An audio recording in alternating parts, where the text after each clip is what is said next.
পাটুরিয়া ও গোয়ালন্দে বহুল প্রতীক্ষিত দ্বিতীয় পদ্মা সেতু নির্মাণ সহ ৮ মেগা প্রকল্পে বিশেষ গুরুত্ব দিচ্ছে অন্তর্বর্তীকালীন সরকার। পাবলিক প্রাইভেট পার্টনারশিপের মাধ্যমে এগুলো বাস্তবায়ন করা হবে।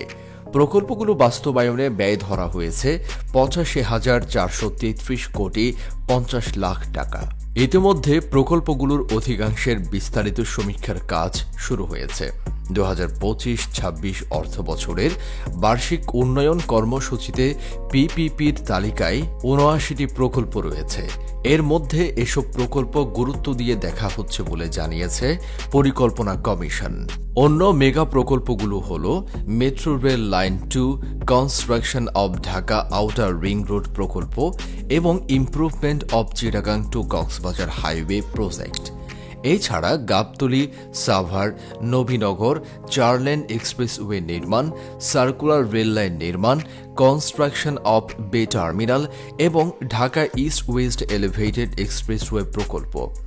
আগামী অর্থবছরের এডিপিতে পিপিপির তালিকায় যুক্ত হওয়া ৭৯টি প্রকল্পের মধ্যে সবচেয়ে বেশি পরিবহন ও যোগাযোগ খাতের প্রকল্প রয়েছে ২৯টি। এছাড়া শিল্প ও অর্থনৈতিক সেবা খাতের ২৩টি, সাধারণ সরকারি সেবা খাতের ১টি, কৃষির ১টি, বিদ্যুৎ ও জ্বালানির ২টি এবং গৃহায়ন ও কমিউনিটি সুবিধাবলী খাতের ১১টি প্রকল্প রয়েছে। আরও আছে স্বাস্থ্য খাতের ৪টি, শিক্ষার ১টি, বিজ্ঞান ও তথ্য প্রযুক্তির ৬টি এবং সামাজিক সুরক্ষার ১টি প্রকল্প।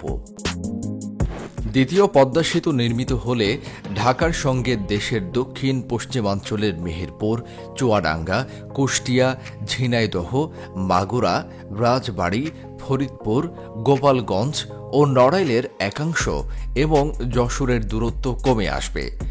এই সেতুতেও যদি রেল যুক্ত করা হয় তাহলে রেলের নেটওয়ার্ক আরও বিস্তৃত হবে।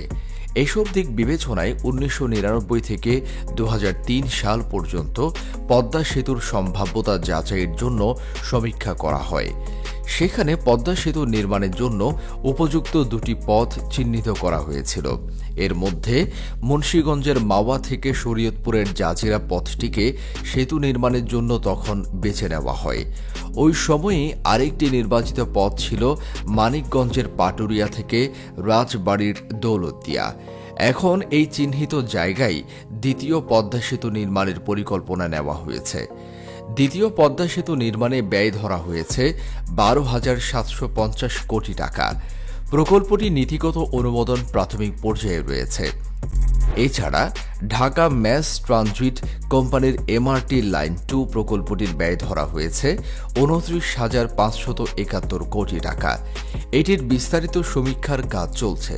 প্রকল্পটির আওতায় রাজধানীর Gabtoli, Mohammadpur, New Market, Gulistan, Kamalapur Signboard হয়ে নারায়ণগঞ্জ জেলা সদর পর্যন্ত মেট্রো রেল নির্মাণ করা হবে। এক্ষেত্রে গুলিস্তান থেকে সদরঘাট পর্যন্ত ব্রাঞ্চ লাইন সমন্বয়ে উড়াল ও পাতাল মিলিয়ে প্রায় ৩৫ কিলোমিটার দীর্ঘ মেট্রো রেলের লাইন তৈরি করা হবে। ২০৩০ সালের মধ্যে এটি নির্মাণের লক্ষ্য রয়েছে। পিপিপির আওতায় হাতে নেওয়া হচ্ছে construction of Dhaka outer ring road প্রকল্পটি। এটি বাস্তবায়নে ব্যয় ধরা হয়েছে ১২,৯৯৬ কোটি টাকা। এটি নিয়ে বিস্তারিত সমীক্ষার কাজ চলছে। এছাড়া construction of Chittagong to Cox's Bazar highway প্রকল্পটি বাস্তবায়নে ব্যয় ধরা হয়েছে ১২,৪২৭ কোটি টাকা। এটির বিস্তারিত সমীক্ষার কাজ চলছে। Upgrading of Gabtoli, Savar, Nabinagar into 4 lane expressway on PPP basis প্রকল্পটির ব্যয় ধরা হয়েছে ২,৮৯০ কোটি টাকা। প্রকল্পটির বিস্তারিত সমীক্ষার কাজ চলছে। বাংলাদেশ রেলওয়ের আওতায় সার্কুলার রেল লাইন নির্মাণ প্রকল্পটি বাস্তবায়নে ব্যয় ধরা হয়েছে ৮,৫০০ কোটি টাকা। এটির বিস্তারিত সমীক্ষার কাজ চলছে। কনস্ট্রাকশন অব বে টার্মিনাল প্রকল্পটির ব্যয় ধরা হয়েছে ১৭,৭৫০ কোটি টাকা। প্রকল্পটির বিস্তারিত সমীক্ষার কাজ চলছে। এছাড়া Dhaka east west elevated expressway প্রকল্পটির ব্যয় ধরা হয়েছে ১৭,৪২৫ কোটি টাকা। এটি নীতিগত অনুমোদন পরবর্তী প্রাথমিক পর্যায়ে রয়েছে। জানতে চাইলে বিশ্বব্যাংক ঢাকা অফিসের সাবেক lead economist doctor Zahid Hossain আমাদের বলেছেন, পিপিপির কার্যক্রম যে উদ্দেশ্যে নিয়ে শুরু হয়েছিল সেটি পূরণ হয়নি। এতদিনে যে বড় প্রকল্প বাস্তবায়ন হয়েছে এতে উৎসাহ ব্যঞ্জক কিছুই হয়নি। ফলে আগামী দিনে যেসব উদ্যোগ নেওয়া হচ্ছে সেগুলো কতটা কার্যকর হবে তা প্রশ্নবিদ্ধ। কেননা পিপিপির একটি অন্যতম উদ্দেশ্য ছিল বেসরকারি খাত যুক্ত থাকলে কস্ট ওভাররান এবং দেরিতে প্রকল্পের কাজ শেষ হবে না, পাশাপাশি অপারেশনাল দক্ষতা বাড়বে। কিন্তু সেরকম কোনো ফল এখনও নজরে আসেনি। বিষয়টি হলো চুক্তির সময়ে নিশ্চিত করতে হবে বেসরকারি খাতের ঝুঁকির মাত্রা কতটুকু থাকবে। সেটি না করে সব ঝুঁকি যদি সরকারের ঘাড়েই নেয় তাহলে তো হবে না।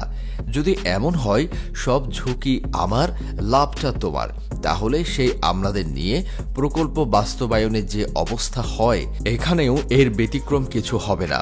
তাই এখন কার্যকর পিপিপি নিশ্চিত করতে নতুন করে ভাবতে হবে।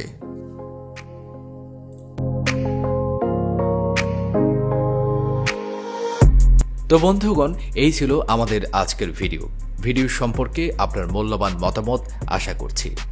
ইউনিক বাংলাদেশ চ্যানেলে আপনি নতুন হলে অনুরোধ রইল চ্যানেলটি সাবস্ক্রাইব করে পাশে থাকা বেল আইকনটি ক্লিক করবেন, যাতে পরবর্তী ভিডিও পেয়ে যান সবার আগে। সবাইকে অসংখ্য ধন্যবাদ ভিডিওটি দেখার জন্য।